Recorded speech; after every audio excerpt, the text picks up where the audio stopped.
नमस्कार श्रोते हो. श्राव्य कथा मराठी या चॅनलवरती आपले सहर्ष स्वागत आहे. श्रोते हो, श्राव्य कथा मराठी या चॅनलवरती मी सध्या आपल्याला सुप्रसिद्ध रहस्य कथाकार श्री बाबूराव अर्नाळकर यांनी लिहिलेली आणि मनोरमा प्रकाशन यांनी पुनर्मुद्रित केलेली एक थरारक रहस्य कथा सादर करत आहे. कथेचं नाव आहे काल रात्रीचे रहस्य. श्रोते हो, या कथेचा पुढील भाग 5वा. डायसच्या बारमध्ये जाऊन लक्ष्मणनं प्रकाशला पेदरूनं केलेल्या नवीन डावाची माहिती दिली. ते ऐकून प्रकाशनं भगवानची ओळख करून घेण्याची इच्छा दर्शवली. त्यामुळे भगवानला उलट संशय येईल आणि त्याचा सर्वच डाव फसेल, कारण भगवान आपणहून आपला गुन्हा कबूल करणार नाही. ही हकीकत धैर्यवानांना सांगून त्याच्या सल्ल्यानं काय करायचं हे ठरवणं या दोघांना योग्य दिसलं. बारच्या टेबलाजवळ उभं राहून ते दोघे बोलत होते. तेथे दुसरे कोणीही नव्हते. दाराकडे दोघांच्या पाठी होत्या. दोन इसम केव्हा येऊन त्यांच्या पाठीमागे उभे राहिले त्यांना कळलंही नाही. एका इसमानं लक्ष्मणला मानेजवळच्या सदऱ्यात हात घालून त्याला हलवलं. दुसरा इसम बोलला, तुझं पकडवरण आणलंय. खारच्या बँकेच्या मॅनेजरचा आणि नारायणचा खून केल्याचा तुझ्यावर आरोप आहे. लक्ष्मण आणि प्रकाश नुसते बघत राहिले. दोन पोलीस साध्या ड्रेसमध्ये आले होते. लक्ष्मणच्या नावाचा खंजीर आणि नारायणच्या खोलीत जाताना तेथील बाह्यानं लक्ष्मणला पाहिलेल्या आधारावर लक्ष्मणला पकडले गेले होते. लक्ष्मणने तेवढ्यात समयसूचका दाखवून अशी काही शक्कल लढवली की दोघा पोलिसांना जोराचा हिसडा देऊन त्यांनी आपली सुटका करून धूम ठोकली. एक पोलीस त्याच्या मागे जात असताना प्रकाशनेही प्रसंगावधान राखून त्याच्या पायात पाय घालून त्याला पाडलं आणि स्वतःही पडला. पोलीस त्याच्यावर चिडले आणि लक्ष्मणचा साथी म्हणून त्यालाच धरून घेऊन नेले. लक्ष्मणने तर केव्हाच त्याच्या हातावर तुरी दिल्या होत्या. प्रकाश पोलिसांनाच दरडवत होता, चला घेऊन, मी काय डरतोय काय? माझा काही अपराध नसताना तुम्ही मला पकडलेत. पोलीस चौकीवर गेल्यावर त्याच्याविरुद्ध तसा काही पुरावा नसल्यामुळे आणि लक्ष्मणची त्याची ओळख नाही असं सांगून सोडवणूक करून घेतली. तेवढेही करून त्याला धरून ठेवलेच असते, पण त्यानं आपलं खरं नाव सांगून लगेच सुटका करून घेतली असती. पण खरं नाव सांगितलं असतं तर ती सर्व केस पोलिसांच्या हाती लागून लक्ष्मणचा जीव धोक्यात पडण्याचा संभव होता. हे सर्व टळलं ते बरंच झालं. तेथून सुटल्यानंतर प्रकाश सरळ धैर्यवानांकडे गेला आणि घडलेली हकीकत सांगितली. लक्ष्मणने दाखवलेल्या शिताफीबद्दल मात्र त्याने आश्चर्य दाखवलं. त्यावर धैर्यवान म्हणाले, असले धंदे करू नकोस. नसत्या आपत्ती ओढून घ्याल तुम्ही. नंतर स्वतःशीच विचार करून काळजीनं ते म्हणाले, मला भीती वाटते आता लक्ष्मणचं काय होईल ते. पोलीस त्याच्यावर आता जास्तीत जास्त पळ ठेवून त्याला पकडल्याशिवाय राहणार नाहीत. कुठे असेल तो, काय करत असेल? प्रकाशलाही काही कल्पना येत नव्हती. लक्ष्मण नसला तरी लक्ष्मणनं आरंभलेलं काम आपण चालू केलं पाहिजे असं त्याला वाटलं व त्याप्रमाणे त्यानं आपला बेत धैर्यवानांना बोलवून दाखवला. पेदरूला प्रथम समजावून सांगेन की लक्ष्मणनं मला सर्व हकीकत सांगितली आहे. मी त्याचा चुलत भाऊ आहे व मला त्या कटात घ्या. सामोपचाराने नाही आला तर माझं शक्तीचा प्रयोग दाखवून त्याला असं भयभीत करतो की कामू शेटला आणि भगवानला त्याच्या विरुद्ध उठवू अशी भीती दाखवून त्याला तळ्यावर आणतो. धैर्यवान म्हणाले, बघ जमलं तर, पण काळजी घे, नाहीतर ईर्षेच्या भरानं काहीतरी वागून सगळा डाव फसवशील. साहेब तुम्ही निर्धास्त राहा. लक्ष्मण जो डायसच्या बारमधून झोकांडी देऊन गेला तो थेट घरी गेला. पण पोलीस त्याचा वास घेत तिथेही लवकरच पोहोचणार होते याबद्दल त्याला खात्री होती. त्याचवेळी आपल्या खोलीत एक पत्र पडलेलं त्याला दिसलं. ते पत्र लक्ष्मीचं होतं. तिनं त्याला खारला बोलवलेलं होतं. लक्ष्मणला इतका धीर आला आणि आनंदही झाला की खरोखर देवानं आपल्याला मदत पाठवली आहे असं त्याला वाटलं. दिवसाची वेळ, त्याच्या कमरेला बांधलेली ती 5,000 रुपयांची रक्कम, पोलीस त्याच्या पाळतीवर आणि जायचे आहे खारसारख्या ठिकाणी, तेही ताबडतोब. मोठं कठीण काम होतं. जीव मोठीत धरून लपतछपत लक्ष्मणनं लक्ष्मीचा बंगला गाठला खरा. लक्ष्मणला आलेला पाहून लक्ष्मीला बरं वाटलं. लक्ष्मणने प्रथम इकडलं तिकडले बोलून तिला विचारलं, मी इथे एखादा दिवस राहू शकतो का? लक्ष्मीला आश्चर्य वाटलं.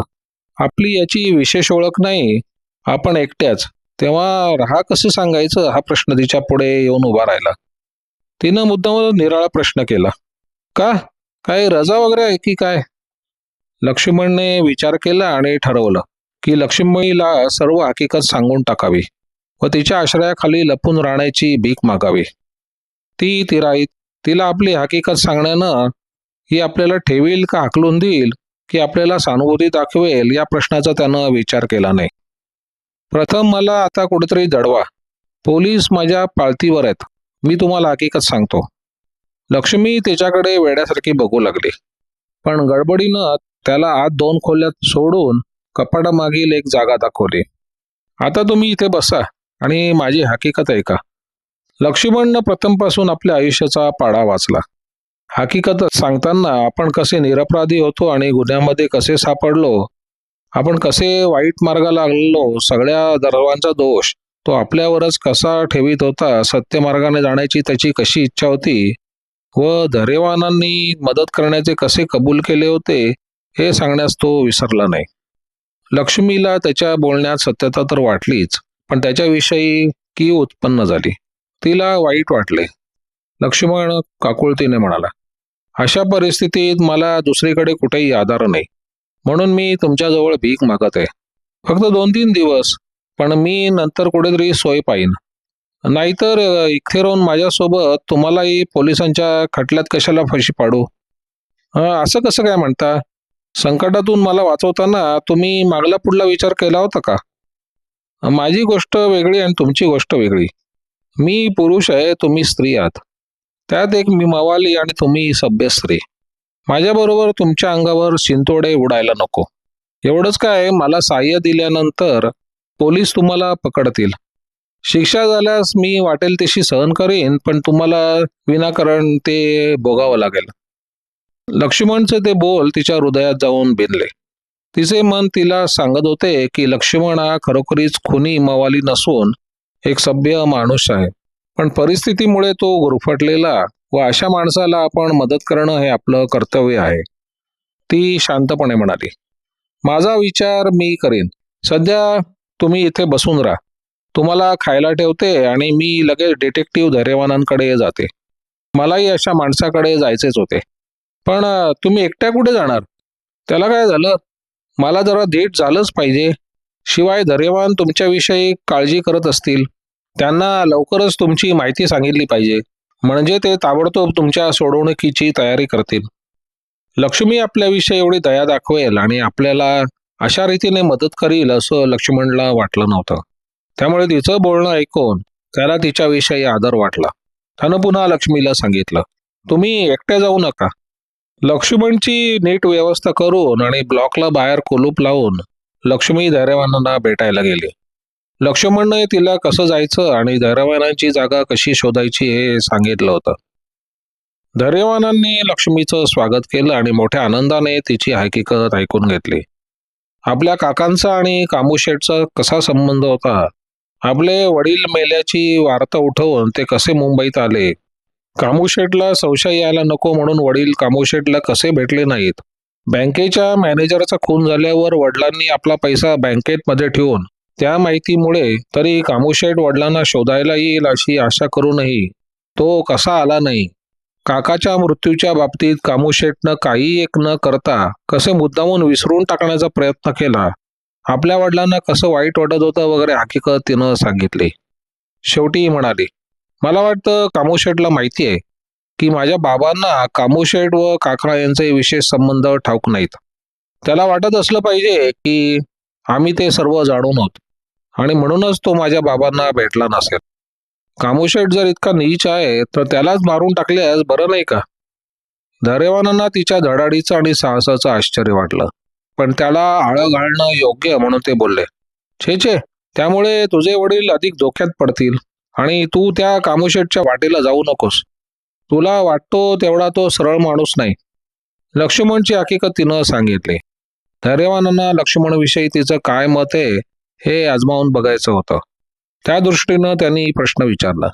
त्यानं बँक फोडली, खुनाचे आळ त्याच्यावर आहेत, पोलीस त्याच्या मागे आहेत, अशा माणसाला तू थारा दिलास त्याचा काही विचार केलाय का? लक्ष्मीने ताडकन उत्तर दिलं, मला नाही वाटत ते अशा प्रकारचे मनुष्य असतील. ते चांगलेच आहेत. शिवाय बँकेचे पैसे त्यांच्याजवळ अजून जसेच्या तसेच आहेत. एवढी खात्री झाल्यावर माझं काही म्हणणं नाही. मी तुला किंवा त्याला वाटेल तेव्हा मदत करायला तयार आहे. त्याला वाचवण्याचा मी शक्यतो प्रयत्न करेन. तिच्या मनात आतापर्यंत जी शंका होती की धैर्यवानांचे लक्ष्मणविषयी चांगले मत नाही व ते विशेष उत्सुकतेने त्याला सोडवण्याचा प्रयत्न करणार नाहीत, ही शंका त्यांच्या वाक्यावरून दूर झाली. तिला बरंचसं हायसं वाटलं.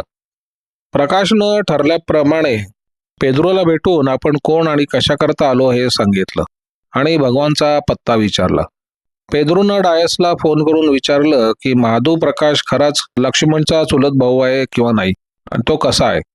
डायसनं आपली माहिती सांगितली आणि त्याला म्हणाला, महादू मोठा तापट डोक्याचा आणि हर तऱ्हेचे डाव जाणणार आहे.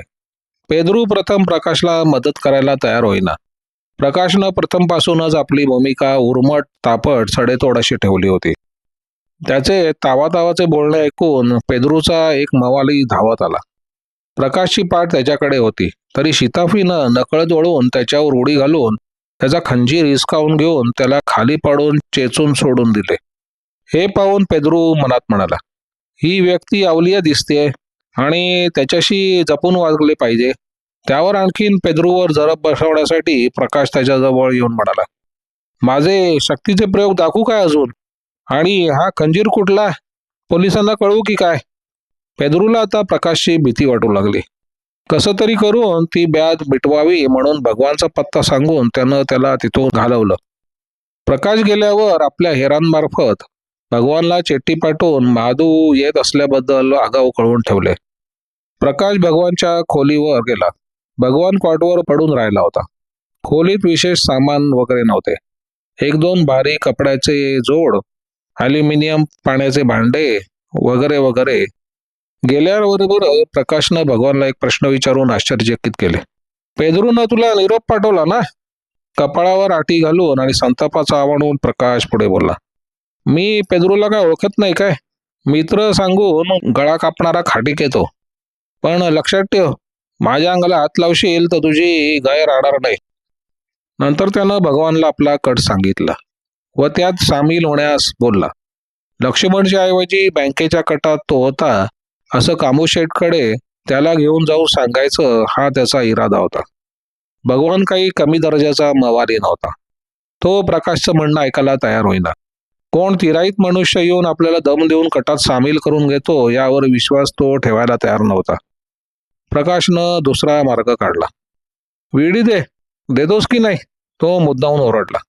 भगवानला कळेना की हा थोरा वेडा तर नसेल ना. त्यानं एक विडी काढून दिली.